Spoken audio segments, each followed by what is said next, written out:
देवकी से तो कोई भय नहीं है ना, डर नहीं है। आप देवकी को छोड़ दो, मैं आपको वचन देता हूं, प्रत्येक संतान को मैं आपके हवाले करूंगा, आपको सौंप दूंगा। कंस ने देखा कि वसुदेव जी तो सदा सच बोलते हैं, छोड़ दिया। देवकी वसुदेव को छोड़ दिया। और देवकी के यहां घर आकर जब पहला पुत्र हुआ, पहली संतान हुई, तो वसुदेव जी ने अपने बच्चे को उठाया और कंस को सौंप दिया। लो कंस, ये मित्र मेरा पहला बच्चा है। कंस ने देखा उस बच्चे को और कहा, ये तो मेरा काल नहीं है, इसको अपने घर ले जाओ, इसका पालन पोषण करो। वसुदेव जी घर आ गए हैं। देवऋषि नारद जी कंस के पास गए हैं। कंस आज तो बड़ा दानी हो गए, आप तो प्राण भी दान करने लगे। कंस ने कहा, मैं समझा नहीं। नारद जी ने कहा, अरे देवकी के यदि 8 बच्चे हुए तो? कंस कहने लगा, 8 बच्चे हुए तो 8 छोटा है 8 में। अरे कंस, यदि बड़े से भगवान गिनेंगे तो छोटा 8वां होगा, यदि भगवान ने छोटे से गिनती कर दी तो? कंस ने कहा, ये बात भी सत्य है। अब देवकी के किसी भी बच्चे को मैं जीवित नहीं रहने दूंगा। कंस दौड़ कर गया और देवकी के बच्चे को छीन कर पत्थर पर पटक कर मार दिया और देवकी वसुदेव को पकड़कर बंदी गृह में, कारागृह में बंद कर दिया। पिता ने कहा, पुत्र कंस, तूने ये अच्छा नहीं किया। अपनी लाडली बहन देवकी को इतनी यातना देने लगा, दंड देने लगा। कंस ने ऐसी योजना बना रखी थी, स्वयं राजा बन गया और उग्रसेन को भी बंदी गृह में, कारागृह में बंद कर दिया। और देवकी के एक एक करके 6 बच्चे मार दिए। 7वीं बार भगवान बलराम देवकी की कोख में आए हैं और भगवान विष्णु ने योग माया के द्वारा देवकी का 7वां गर्भ रोहिणी मैया में डाल दिया। रोहिणी गोकुल में रह रही थी, वसुदेव जी की पत्नी है, और रोहिणी ने पुत्र को जन्म दिया गोकुल में ही, जिनका नाम हुआ बलराम। बोलिए बलराम भगवान की। 8वीं बार भगवान श्री कृष्ण देवकी मैया की कोख में आए हैं और देवताओं ने देखा, अरे भगवान वासुदेव, नंद नंदन यशोदा नंदन भगवान, अरे जगत नियंता भगवान जगतपति, सर्वज्ञ सर्वंतर्यामी सर्वशक्तिमान भगवान आज देवकी मैया की कोख में आए हैं। तो चलो उस भगवान की स्तुति करें। देवताओं ने भगवान की स्तुति की है। ब्रह्मा भवश्च तत्रैत्य मुनिर मुनि विरनारदा दिवि देवे सानुचरे साकम गिरवीर वृषणे वेडियन सत्यव्रतम सत्य परम त्रिसत्यम सत्यस्य योनिम निहितं च सत्य सत्यस्य सत्यामृत सत्य नेत्रम सत्यात्मकं त्वां शरणं प्रपन्ना। हे सत्य स्वरूप, जब इस जगत की उत्पत्ति नहीं होती है, उस समय भी आप सत्य रूप में इस दुनिया में, इस जगत में होते हैं, और जब सृष्टि होती है तब भी आप ही सत्य संकल्प के द्वारा इस सृष्टि का पालन, संचालन, संहार करते हैं। अंत भी आपकी ही सत्ता मात्र से होता है। इस सृष्टि का पालन भी आपकी ही कृपा से होता है। भगवान की देवताओं ने बड़ी स्तुति की है। उधर बड़ा अच्छा लगन मुहूर्त आया है। सुखदेव जी कहते हैं, शुक उवाच अथ सर्वगुणोपेतः कालः परम शोभना जयोर्भाजन जन्मक्षरम संतरक्ष ग्रह तारकम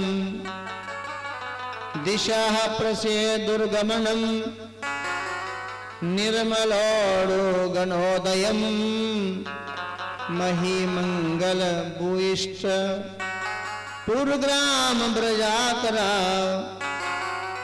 नद्याः प्रसन्न सलिला हृदय जलरोही श्रिया ध्वजाले कुल सन्नाद स्तंभ का बनराजय। अरे उस समय सुखदेव जी कहते क्या सुंदर वातावरण था, समस्त शुभ गुणों से युक्त बहुत सुहावना समय आया। रोहिणी नाम का नक्षत्र था। आकाश के सभी नक्षत्र ग्रह और तारे शांत सौम्य हो रहे थे। दिशाएं स्वच्छ प्रसन्न थी। निर्मल आकाश में तारे जगमगा रहे थे। पृथ्वी के बड़े बड़े नगर, छोटे छोटे गांव, हीरों की बस्तियां और हीरे आदि की खाने मंगलमय हो रही थी। नदियों का जल निर्मल हो रहा गया था और रात्रि के समय भी सरोवरों में कमल खिल रहे थे।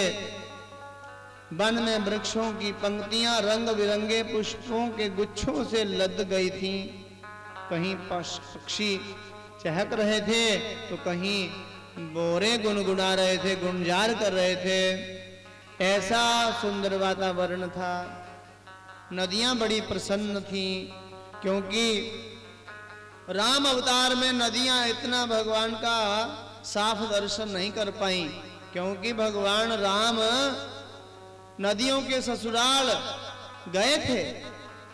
नदियों के ससुराल है समुद्र और मायके पर्वत।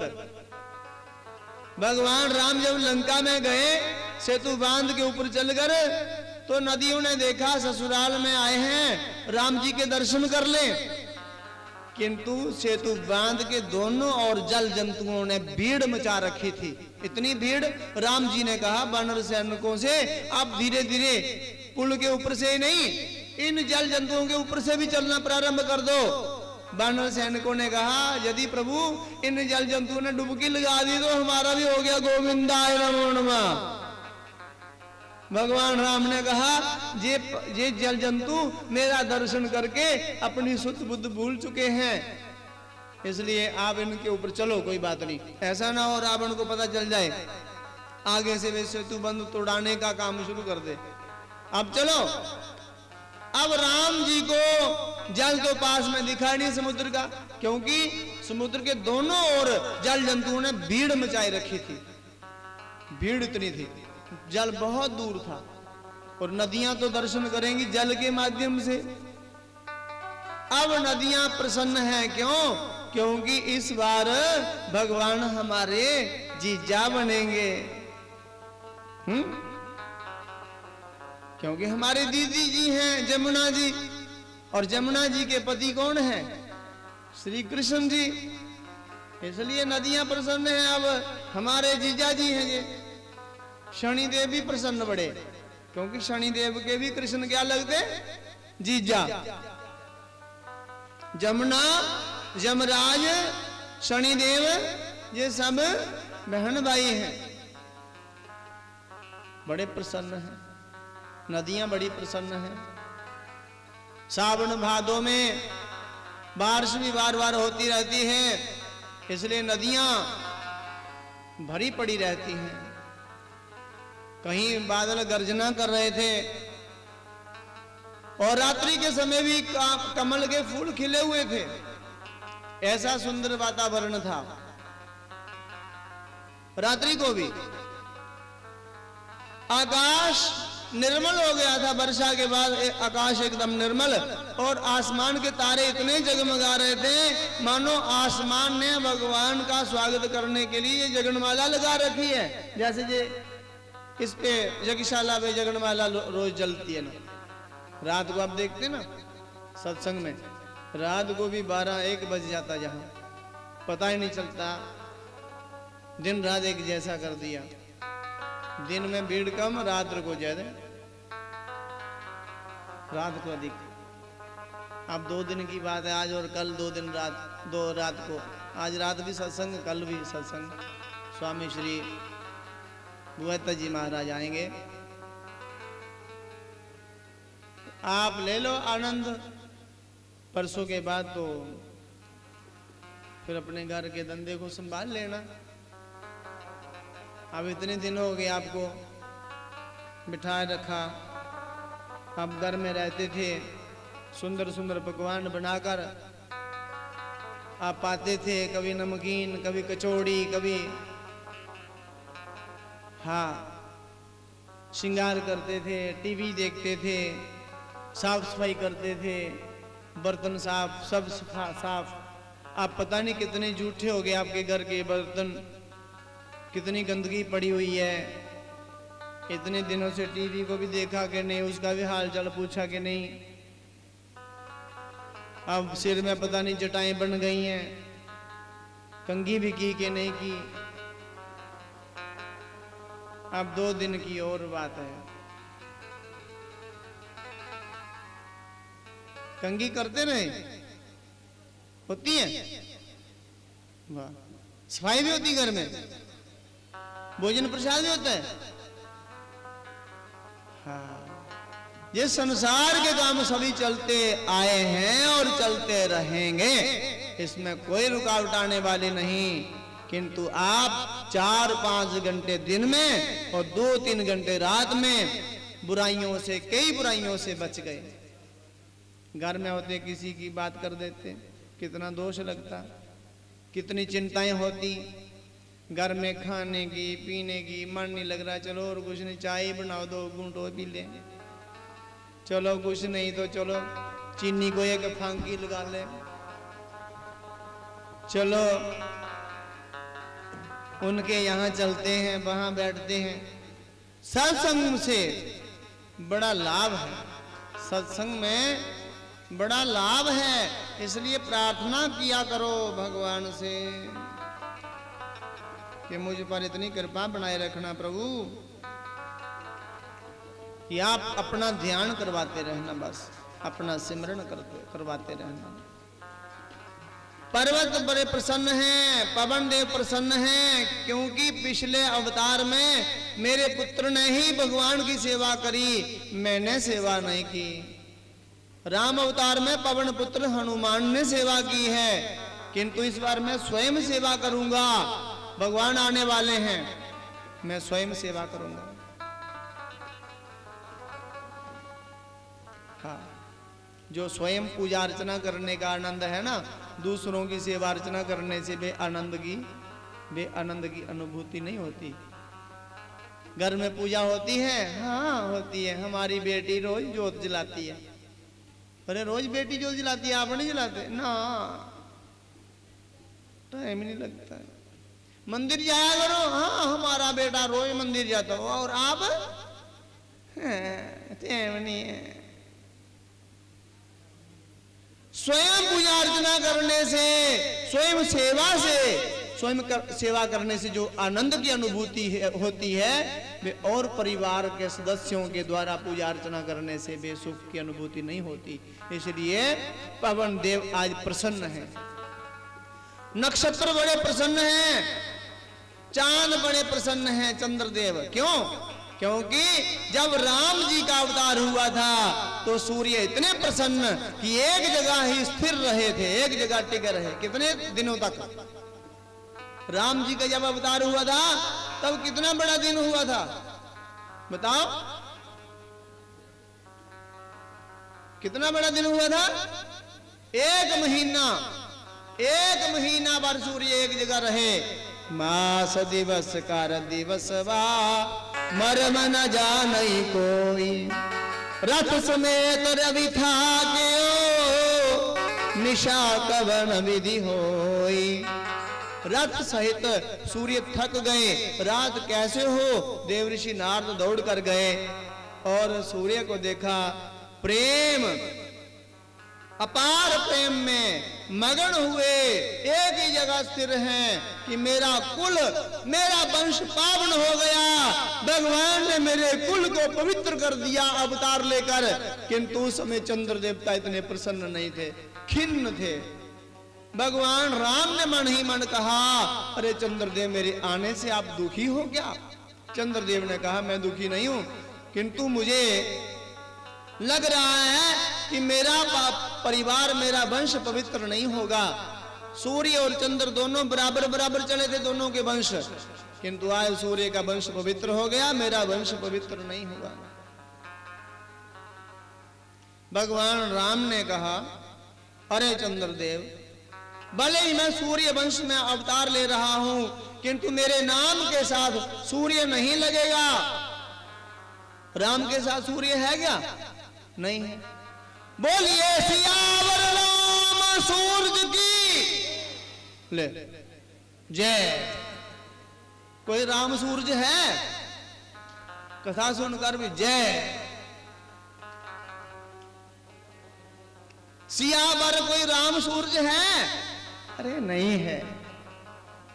बोलिए सियावर रामचंद्र भगवान की। राम के साथ चंद्र लगा हुआ है। भगवान राम जी से चंद्रदेव ने कहा, हे प्रभु, आपने मेरा नाम अपने नाम से जोड़कर मुझे तो पवित्र कर दिया, किंतु मेरा वंश तो पवित्र नहीं हुआ ना। उस समय श्री राम ने कहा, हे चंद्रदेव, अगला अवतार में आपके वंश में ही लूंगा, चंद्र वंश में। आज भगवान प्रकट होने वाले हैं, अभी प्रकट हुए नहीं हैं। आप इतने उतावले मत बढ़ो। जिस अवतार की प्रतीक्षा में थोड़ा समय लाइन लगाकर वैष्णो माता के दर्शन करते हो ना, लाइन में लगने में इतना आनंद आता है, कब दर्शन हो, कब दर्शन हो। प्रतीक्षा हुई नहीं, प्यास लगी ही नहीं, पानी पिए जा रहे, पिए जा रहे। क्या पानी की कीमत को जानेंगे हम? कभी प्यास लगे, कभी तड़प हो, कब मिले माता, कब दर्शन हो, फिर उस दर्शन का महत्व है। हाँ,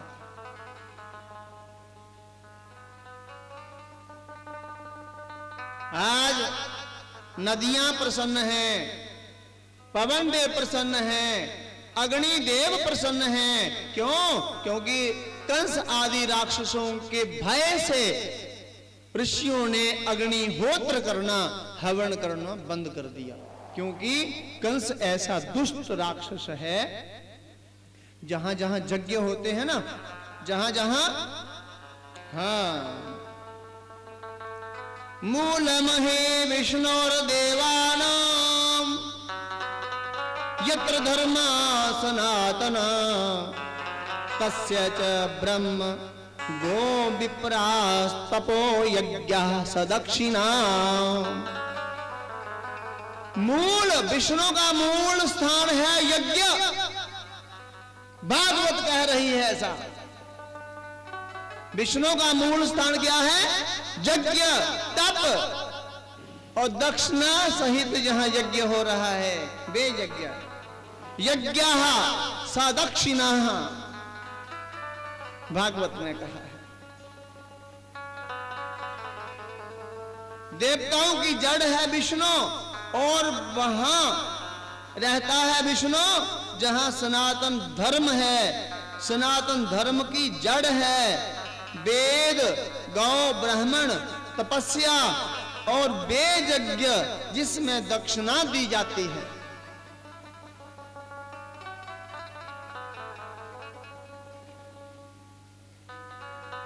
आज अग्निदेव प्रसन्न बड़े हैं। क्यों? क्योंकि हमारा भाग देने वाला आ गया, मुरली वाला। अग्निदेव अपने आप प्रज्वलित हो गई। हवन कुंडों में ऋषियों ने अग्नि को बुझाना, शांत करने की चेष्टा की, किंतु अग्नि शांत नहीं हो रही। डर के मारे कहीं राया कंस के गुप्तचरों को पता चल गया कि ये ऋषि हवन कर रहे हैं, तो हमें पता नहीं क्या कहेंगे।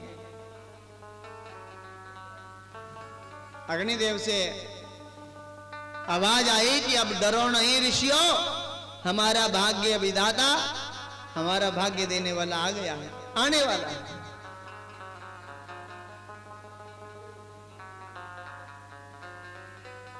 चंद्रदेव बहुत प्रसन्न है कि मेरे वंश में अब भगवान आने वाले हैं। और भगवान कब आए हैं? बुधवार का दिन था, रोहिणी नक्षत्र था। क्योंकि मैं देवकी की कोख से जन्म ले रहा हूं, मैं रोहिणी माता को भी प्रसन्न करना चाहता हूं। कम से कम नक्षत्र तो चुन लो। रोहिणी नाम का नक्षत्र भगवान ने चुना है, चुनाव किया है। और चंद्रदेव की भी 27 पत्नियां हैं। चंद्रमा की कितनी पत्नियां हैं? 27। और सबसे प्रिय पत्नी का नाम है रोहिणी। चंद्रदेव की एक बहुत प्रिय पत्नी है रोहिणी। चंद्रदेव को एकदम प्रसन्न करना चाहते हैं। और रात के 12 बजे के करीब, पूर्णिमा के बाद अष्टमी जब आती है ना, अष्टमी का चांद रात के 12 बजे के करीब निकलता है। और चौथी दा संकट चतुर्थी दा, संकट चौथी दा चांद कदू चढ़ रहा है? 8 बजे 9 बजे। क्योंकि सब संकट चतुर्थी को तो इंतजार करना पड़ता है ना। माताओं ने जिन्होंने व्रत रखा है, अर्घ्य प्रदान करके फिर जल पान किए करेंगी। तो भगवान देखते हैं जब चंद्र उदय हो रहे हो तब मैं अवतार लूं तो चंद्र देवता को अत्यंत प्रसन्न करूंगा। क्योंकि सोए हुए व्यक्ति को उठते ही खुशखबरी मिले, सुनने को मिले, तो कई दिन खुशी में बीत जाते हैं। और सोए हुए उठते ही व्यक्ति को कोई उल्टी सीधी सुना दे तो उसका मनोबल कई दिनों तक ऐसे ही सुस्त रहता है। उधर से चंद्रदेव प्रकट हो रहे हैं, उधर से भगवान श्री कृष्ण जी मथुरा के कारागार में देवकी और वसुदेव जी के यहाँ प्रकट हुए हैं। बोलिए बाल कृष्ण भगवान की। देवकी के, संसार की के नहीं। किनके प्रकट हुए? देवकी के, संसार की नहीं, गार की नहीं, लोभ की नहीं, लालच की नहीं, बेईमानी की नहीं। देवकी पिता हैं वसुदेव, जिनमें देव बसे हैं वसुदेव। उनमें संसार नहीं बसा है। वसु संसार नहीं है, वसु तंबाकू नहीं है, वसु नशे नहीं है, वसु रिश्वत नहीं है, वसु आलस नहीं है, वसु क्रोध नहीं है, वसु लोभ नहीं है।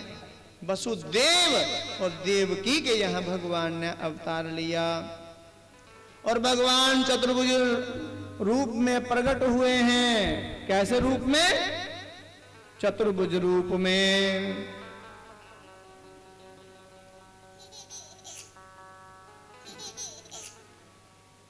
निशिथे तमोद्भूते जायमाने जनार्दने देवक्यां देवरूपन्यां विष्णो सर्वगुहाशय आविरासीत् यथा प्राच्यं दिशिन्दूरिव पुष्कल तमद्भुतं बालकं भुजेक्षणं चतुर्भुजं शंख गदार यधायुधं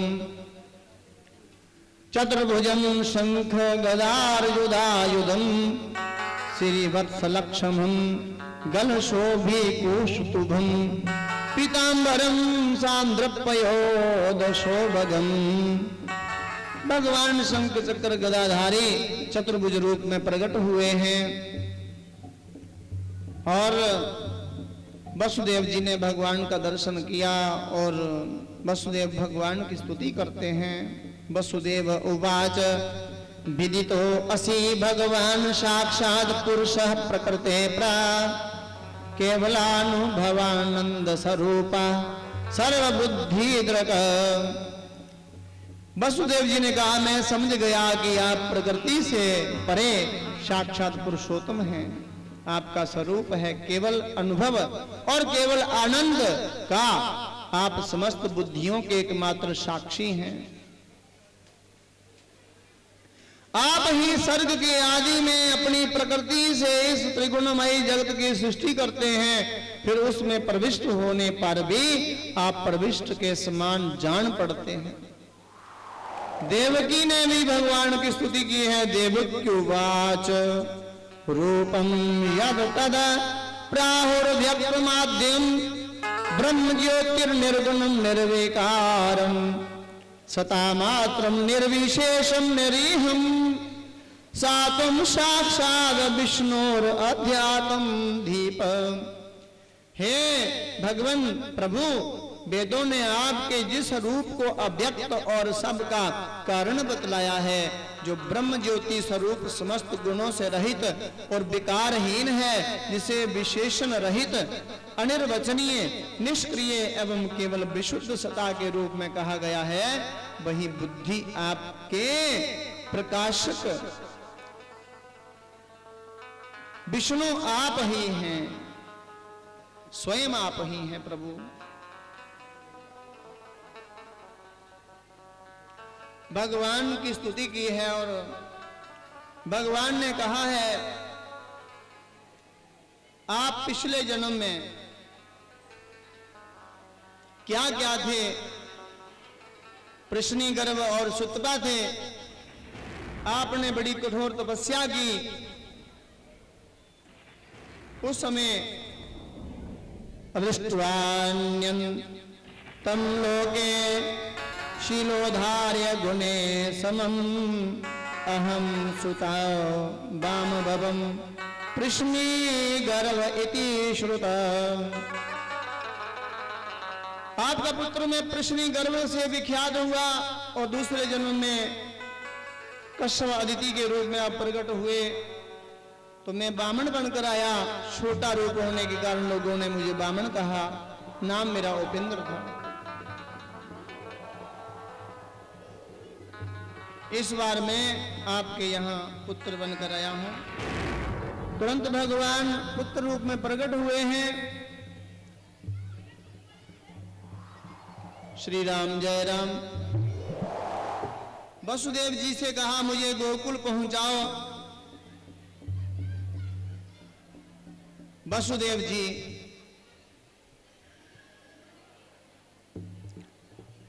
भगवान की बात मान लेते हैं। जैसे ही भगवान को उठाया, हाथों से कड़ियां बेड़ियां टूट गई, हाथों पांवों से दरवाजे खुल गए। पहरेदार तो पहले से ही सोए हुए थे। अब वसुदेव जी गोकुल की तरफ जा रहे हैं। जमुना में बड़ी बाढ़ आई है, कहीं कहीं गलगल में पानी और कहीं कहीं डुबकियां लगने लगी।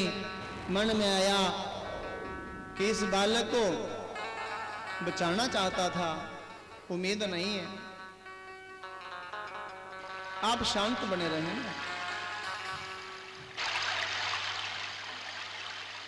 जमुना जी को 60,000 वर्ष हो गए थे तप करते कि कृष्ण जी के चरण स्पर्श करूंगी। आए तो साक्षात कृष्ण जी आ गए। अब भी मैं चरण स्पर्श नहीं कर पाई तो धिक्कार है, मुझे धिक्कार है, इसलिए चरण स्पर्श करने के लिए उतावली पड़ी हुई है। वसुदेव जी डर गए हैं, पीछे मुड़ना चाहते, देखा नाग जी को। शेषनाग का दर्शन करते ही भयभीत होकर आगे को जाने लगे। भगवान ने देखा पिताश्री भयभीत हैं। भगवान ने चरण लटकाया है और जमुना ने चरण स्पर्श किया है और शांत हुए हैं। और वसुदेव जी गोकुल जाकर भगवान को छोड़ देते और वहां जन्म दिया है। यशोदा ने एक कन्या को, उसको उठाकर फिर बंदी गृह में आए हैं। अपने हाथ पांव में कड़ी बेड़ियां डाल ली हैं, दरवाजे बंद हो गए हैं। पहरेदारों ने कन्या के रोदन की आवाज सुनी और जगे। और पहरेदारों ने कंस से कहा, इस बार देवकी के यहाँ कन्या हुई है। राजा कंस दौड़ते हुए आया और देवकी की गोद से वे कन्या उठाई है। देवकी ने बड़ी अनुनय विनय की, राजा भैया, हे मेरे राजा भैया, इस कन्या को मत मारो, अबला है, आपकी पुत्र वधू बनने के समान है, इसको मत मारिए। किंतु दुष्ट कंस ने उसको पटक दिया। जैसे ही पटका, वे दिव्य रूप धारण करके दिव्य दिव्यास्त्र दंबरा लेप रत्ना वर्ण भूषिता देनो शूलेषु चर्मा शिशंख चक्र गदाधरा सिद्धचारण गंधर्वे रक्षरा किन्नर रोर्गे उपाहृत रूप लिपि सतोयो माने दम बरभीत। माता ने दिव्य रूप धारण किया, 8 भुजाएं हैं, शंख चक्र गदा यदा युदा युदम अंकुश पाश लिया है। माता ने कहा, ओ मूर्ख, मुझे मारने से तुझे कोई लाभ नहीं होने वाला, किंतु तुम्हें मारने वाला पृथ्वी पर अवतार ले चुका है। उधर गोकुल में सभी लोग एकादशी का व्रत करके भगवान से प्रार्थना करते, प्रभु हमारे एकादशी के व्रत का सारा फल नंद यशोदा को मिले, इनके यहाँ पुत्र हो। आज नंद की बहन सुनंदा बड़ी खुशी में मकान की छत पे जाकर थाली बजाने लगी। सब लोगों को पता चल गया कि नंद के यहाँ पुत्र हुआ है। सब लोग खुशी खुशी में दौड़े दौड़े नंद भवन में आए और सब ने एक स्वर से कहा, बधाई हो नंद जी, आपके लाला भयो, बधाई हो। नंद के आनंद भयो, जय कन्हैया लाल की, जय कन्हैया लाल की। नंद के आनंद भयो, जय कन्हैया लाल की, नंद के आनंद भयो, जय कन्हैया लाल की, जय कन्हैया लाल की, जय कन्हैया लाल की, जय कन्हैया लाल की, जय कन्हैया लाल की। नंद के आनंद भयो, जय कन्हैया लाल की, नंद के आनंद भयो, जय कन्हैया लाल की, नंद के आनंद भयो, जय कन्हैया लाल की, नंद के आनंद भयो, जय कन्हैया लाल की।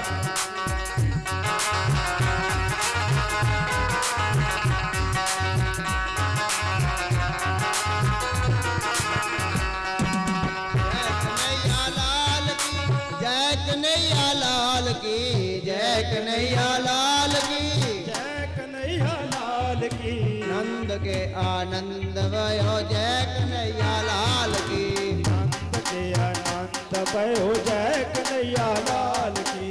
हाथी जिन्ने घोड़ा जिन्ने और जिन्नी पाल की, हाथी जिन्ने घोड़ा जिन्ने और देने पाल की, हाथी जिन्ने घोड़ा जिन्ने और जिन्नी पाल की, हाथी जिन्ने घोड़ा जिन्ने और देने पाल की। जय कन्हैया लाल की, जय कन्हैया लाल की, तेरा हाथ डालो। जय कन्हैया लाल की, जय कन्हैया लाल की, जय कन्हैया लाल की, जय कन्हैया लाल की।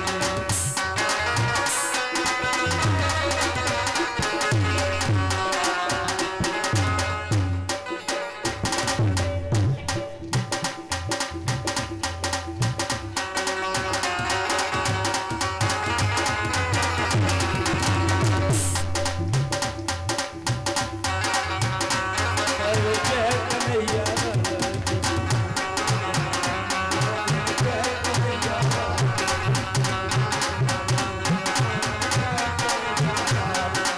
रतन जिन्ने हार जिन्ने गैया ब्याही हाल के,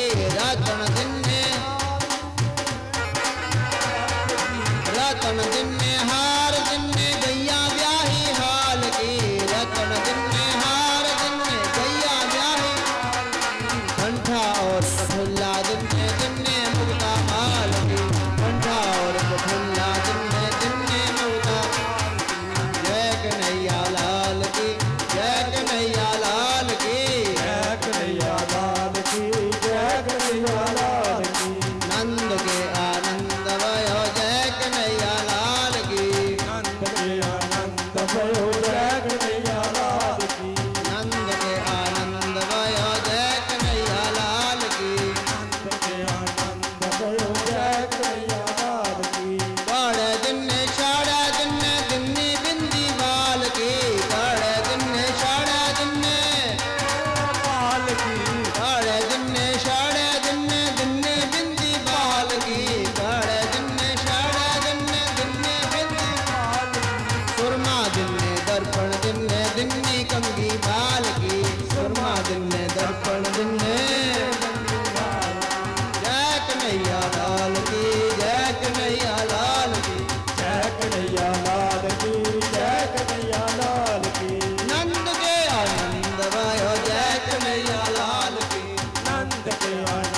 भयो जय कन्हैया लाल की जय यशोदा लाल की जय दाऊद दयाल की जय यशोदा लाल की जय गौर दयाल की जय बोलो नंद लाल की जय बोलो गोपाल की बोलो नंद लाल की जय बोलो गोपाल नंद के आनंद भयो जय कन्हैया लाल की नंद के आनंद भयो जय कन्हैया लाल की नंद के आनंद भयो जय कन्हैया लाल की नंद के आनंद भयो जय कन्हैया लाल की गोकुल में आनंद भयो जय कन्हैया लाल की गोकुल में आनंद भयो जय कन्हैया लाल की गोकुल में आनंद भयो जय कन्हैया लाल की नंद के आनंद भयो जय कन्हैया लाल की नंद के आनंद भयो जय कन्हैया लाल की गोकुल में आनंद भयो जय कन्हैया लाल की